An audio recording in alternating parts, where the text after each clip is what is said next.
Hi వర్స్ welcome back to Khammam real estate. నేను మీ రాజేష్ గుడప్పు. ఎకరం వచ్చేసి 28 లక్షలు తీసుకొచ్చాను. అది కూడా ఏంటంటే 2 ఎకరాలు తీసుకొచ్చాను. ఎకరం 28 లక్షల్లో. వీడియో క్లియర్గా చూసిన తర్వాత వీడియోలో ఉన్న నెంబర్కి కాల్ చేయండి. సో ఈ అగ్రికల్చర్ ల్యాండ్ ప్రజెంట్ వచ్చేసి కౌలు 40,000 రూపాయలు అనేది ఇన్కమ్ లాగా వస్తుంది. సో ఇది కౌలుతో పాటుగా ఏంటంటే రైతు బంధు అమౌంట్ మొత్తం కలిపిందంటే 80,000 నుంచి 1,00,000 రూపాయల వరకు కూడా మనకి ఇయర్లీ ఇన్కమ్ లాగా వస్తుంది. ఈ అగ్రికల్చర్ ల్యాండ్ ఏంటంటే మనకి పెద్ద బావితో పాటు ఏంటంటే కరెంటు కూడా సప్లై ఉంది.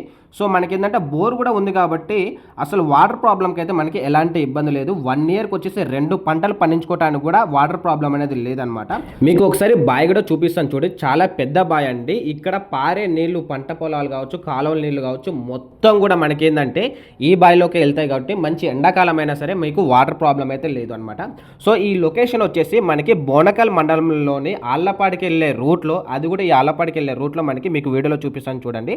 ఈ ఆళ్లపాడి వెళ్ళే రూట్ అనమాట. ఈ ఆళ్లపాడి రూట్లు కూడా మనకి ఏంటంటే 80 అడుగుల రోడ్డు కూడా మనకి శాంక్షన్ అవుతుంది. సో ఈ 80 అడుగుల రోడ్డుకి మనకి జస్ట్ వాకబుల్ డిస్టెన్స్లోనే మనకి మెయిన్ రోడ్కి జస్ట్ 2 బిట్ మాత్రమే మీకు అగ్రికల్చర్ ల్యాండ్ అనేది ఉందన్నమాట. కేవలం 28 లక్షలు మాత్రమే చెప్తున్నారు.